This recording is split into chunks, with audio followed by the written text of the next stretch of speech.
dan berbagai informasi bermanfaat lainnya.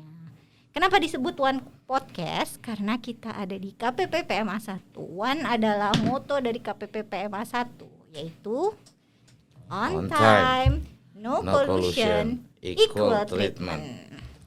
Nah, kawan pajak sekalian, perkenalkan saya Amelia Yusnita yang akan memandu One Podcast kali ini.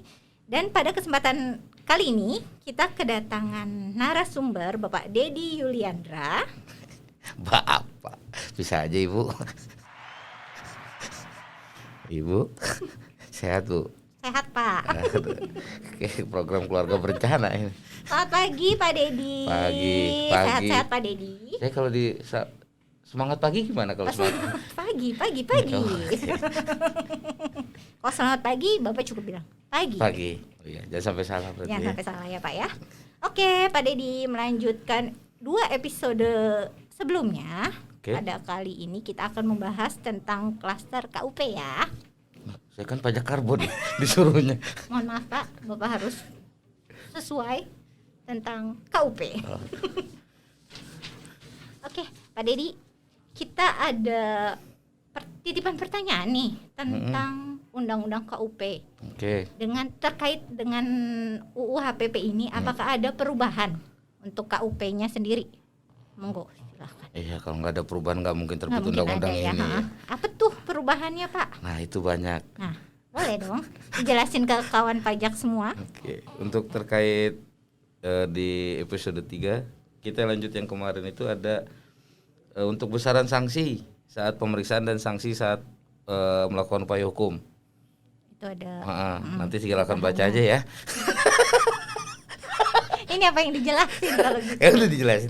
Tolong dijelasin. Kalau untuk saksi pemeriksaan, sanksi saat pemeriksaan itu dan untuk yang satu WP diperiksa tapi dia tidak menyampaikan SPT atau membuat pembukuan, PPh kurang bayarnya kena sanksi menjadi bunga per bulan dikali suku bunga acuan plus update faktor 20% maksimal 24 bulan. Sebelumnya kan 60%. Terus PPh kurang dipotong yang sebelumnya 100% menjadi bunga acuan per bulan sebesar suku bunga acuan plus update faktor 20% maksimal juga 24 bulan.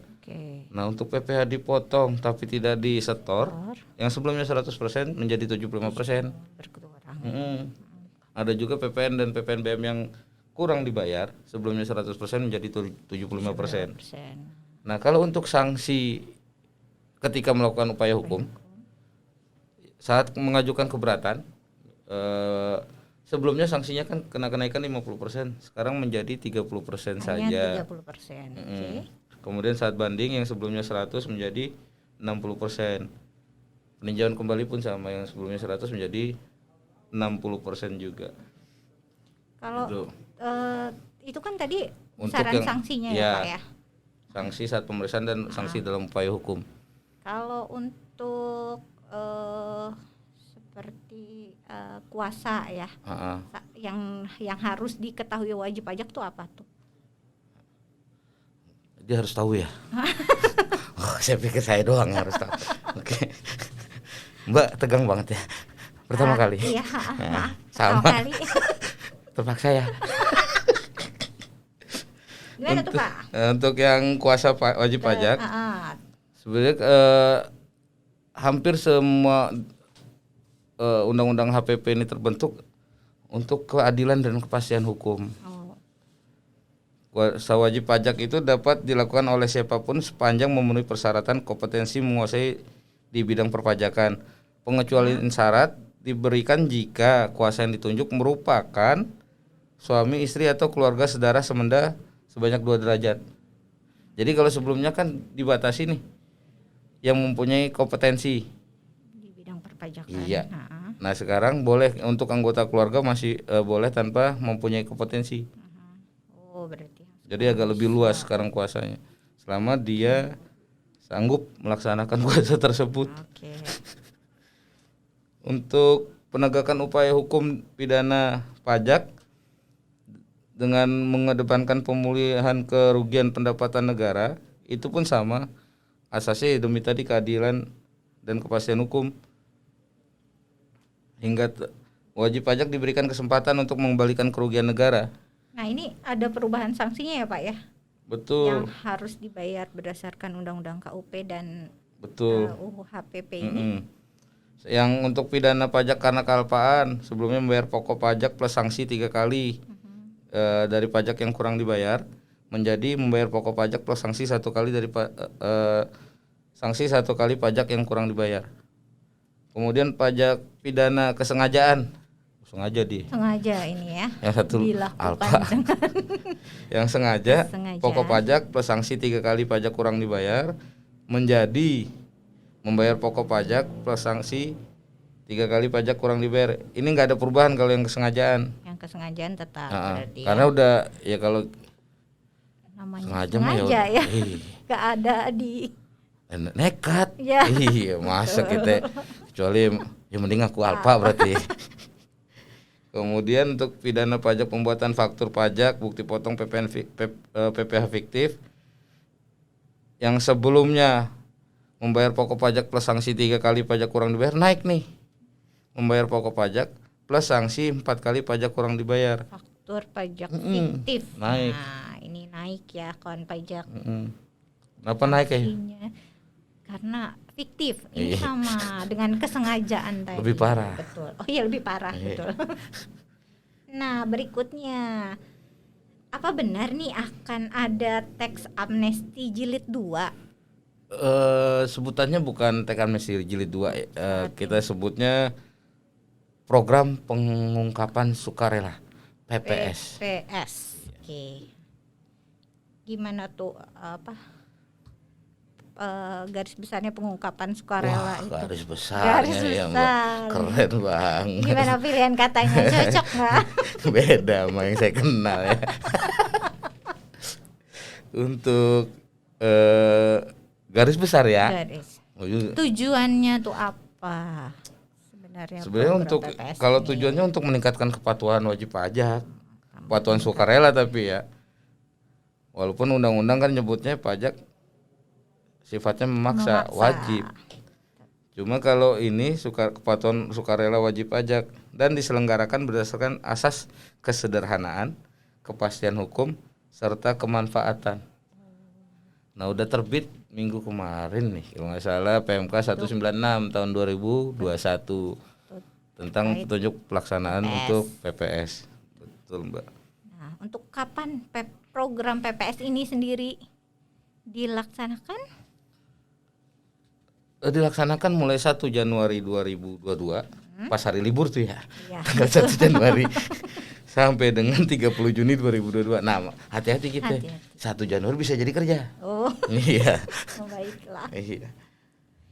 Jadi itu ada 2 kebijakan di sana.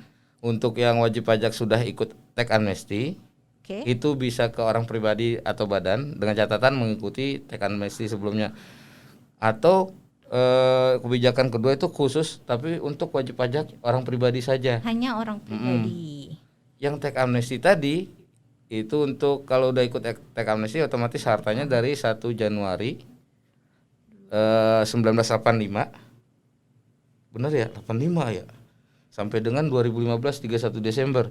Yang belum ya? Ya, kebijakan pertama untuk yang ikut TA. Kalau yang kebijakan kedua, harta mulai 1 Januari 2016 sampai dengan 2020 akhir 2020. Jadi tarifnya pun beda-beda. Untuk yang TA yang sudah mengikuti TA dibagi 2 kelompok berarti ya, yang sudah mengikuti TA dan yang tidak mengikuti TA. Yang tidak mengikuti TA itu hanya untuk harta 2016 sampai 2020 dan untuk pribadi. Orang pribadi saja. Kenapa orang pribadi? Kenapa itu? Nah, itu saya lupa. Kenapa? Karena kalau ditanya kenapa kan? Iya, betul. Gimana? Oke, ditanya. Saya akan mikir jadinya. Karena yang badan dianggap sudah patuh karena melakukan pembukuan. Oh, jadi gitu. Itu masalah saya benar waktu itu ya. Mudah-mudahan saya benar. Oh ya.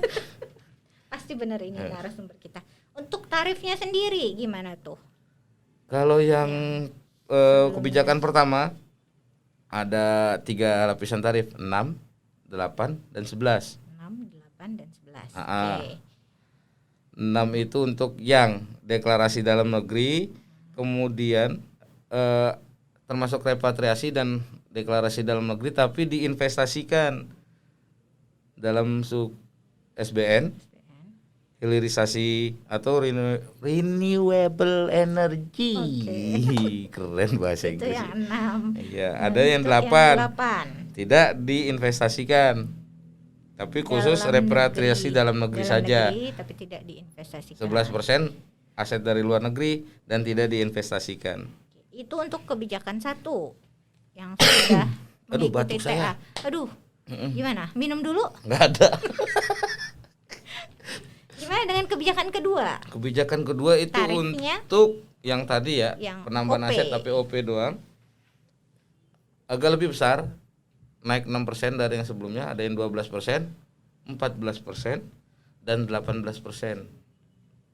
12% juga kalau baik repatriasi maupun pengungkapan aset dalam negeri, tapi diinvestasikan juga tetap sama di SBN, hilirisasi atau renewable energy. Kemudian 14% untuk pengungkapan aset dalam negeri tidak diinvestasikan. 18 negeri untuk deklarasi luar negeri. Oke. Itu, Mbak. Jadi kawan pajak sudah cukup jelas ya kira-kira yang Nanti disampaikan oleh Bapak Dedi. iya, bisa lebih lanjut sih nanti di PMK 196 tahun 2021. Lebih detail karena udah ada petunjuk teknis. Mungkin nanti ada aturan turunannya kembali. Nah, sambil ini juga kita menunggu aturan turunannya dari yang Undang-Undang HPP ini juga ya. Iya. Oke, kawan pajak kira-kira demikian. untuk Semoga tidak ada pertanyaan. podcast. Nggak mungkin ada pertanyaan Nggak kan? mungkin. Iya. Aman, tidak ada pertanyaan dari kawan pajak semua. Nah, itu Tadi dia pertanyaan dari siapa? Titipan. titipan. Sebelumnya ini, Oh, ini kita sebelumnya. nggak live, Oh, tenang. nggak live. Oke. Nah, jadi demikian kawan pajak untuk episode ketiga One Podcast pengenalan Undang-Undang HPP kita. Kita akan ketemu lagi di episode berikutnya. Dan jangan lupa untuk di KPP PMA 1 sendiri memiliki saluran informasi yang bisa dihubungi untuk bertanya perihal perpajakan. Ini ada 4 saluran informasi. Yang pertama yaitu ada di portal DJP dengan alamat www.pajak.go.id www. atau www.pajak.go.id. Yang kedua ada di Krim Pajak di nomor 1.500-200. Yang ketiga bisa juga kawan pajak DM di IG atau Twitter kami DM apaan, KPP. Mbak? Gak usah dijelasin, kawan pajak udah pada canggih. Di alamat @pajakpma1 atau yang sarana keempat ada di WA konsultasi di nomor 081211009052. Jangan lupa juga ya kawan pajak untuk follow IG dan Twitter KPP PMA1 di @pajakpma1. Dan jangan lupa kawan pajak, semua layanan di KPP PMA1 tidak dipungut biaya. Luar biasa. Pelayanan kita semuanya gratis, tis. Oke. Nah, untuk di Untuk apa? akhir ini kayaknya Udah nyampe narasumber akhir nih. kita udah kelelahan ya Alhamdulillah. podcast ini. Iya, Mbak, harus mikir nih. Nah, terima kasih banyak Sama-sama, kehadirannya Mbak. untuk Bapak Dedi Sama-sama, Mbak April. Yuliandra Saya jarang-jarang sebagai manggil Mbak loh. narasumber, Biasanya iya. panggil Ibu. Betul. Nah, itu ya. Kawan pajak Mm. semua. Jangan lupa moto KPP PMA 1 yaitu One One time no collusion. Gini no collusion ya. Yes, Equal treatment. equal Kebalik saya. treatment. Terima kasih dan sampai Sama-sama. jumpa di podcast berikutnya.